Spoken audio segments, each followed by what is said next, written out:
Hi అండి, అందరికీ నమస్కారం. Welcome back to my channel.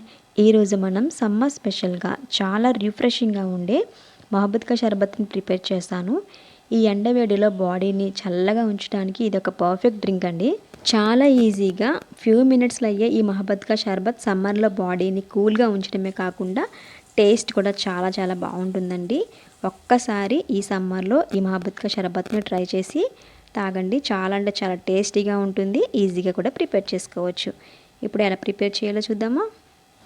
ముందుగా ఒక చిన్న బౌల్ తీసుకుని ఇందులోకి 2 టేబుల్ స్పూన్ల వరకు చియా సీడ్స్ని కానీ లేదు అంటే సబ్జా సీడ్స్ని కానీ వేసుకొని ఒక 2 అవర్స్ ముందే నానబెట్టుకోవాలి.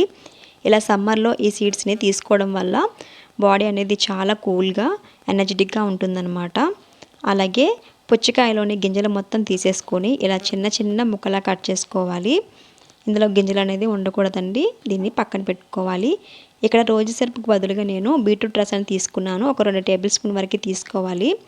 అలాగే కాచి చల్లార్చిన 1/2 లీటర్ వరకు పాలను తీసుకున్నాను. సన్నగా తరిపెట్టుకున్న డ్రై ఫ్రూట్స్ అనమాట. ఇప్పుడు అడుగు బాగా మందంగా ఉండే ఒక పెద్ద బౌల్ తీసుకోవాలి.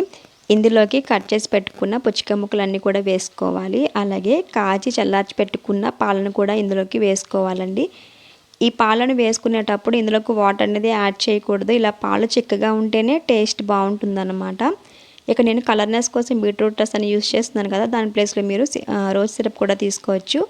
స్వీట్నెస్ కోసం 3 టేబుల్ స్పూన్ల వరకు షుగర్ వేసుకోవాలి. అలాగే నానబెట్టి పెట్టుకున్న చియా సీడ్స్ని కూడా వేసుకుంటున్నాను. కొంచెం ఎక్స్ట్రా టేస్ట్ రావడం కోసం కట్ చేసి పెట్టుకున్న డ్రై ఫ్రూట్స్ వేసుకోండి. ఇదంతా కూడా ఒకసారి బాగా కలిసేలాగా కలిపేసుకోవాలన్నమాట. ఇది కూల్గా ఉండడం కోసం ఫైనల్గా ఐస్ ముక్కలు వేసుకోండి. లేదు అంటే ఒక హాఫ్ అన్ అవర్ పాటు ఫ్రిడ్జ్లో స్టోర్ చేసుకొని చల్లగా సర్వ్ చేసుకుంటే టేస్ట్ మాత్రం చాలా బాగుంటుందన్నమాట. చూసారు కదా, ఈ మహబూబ్ కా షర్బత్ని ఎంత సింపుల్గా ఈజీగా ప్రిపేర్ చేయొచ్చు. 2 నిమిషాలు అయిపోతుందన్నమాట. ఎక్కువ టైం కూడా తీసుకోదు. అలాగే మీరు కూడా మీ ఇంట్లో ఒకసారి తప్పకుండా ట్రై చేయండి. వీడియో నచ్చితే లైక్ చేసి మీ ఫ్రెండ్స్ అందరికీ షేర్ చేయండి. కొత్తగా ఎవరైతే నా ఛానల్ని చూస్తున్నారో ప్లీజ్ లైక్ చేసి సపోర్ట్ చేయండి. Thanks for watching.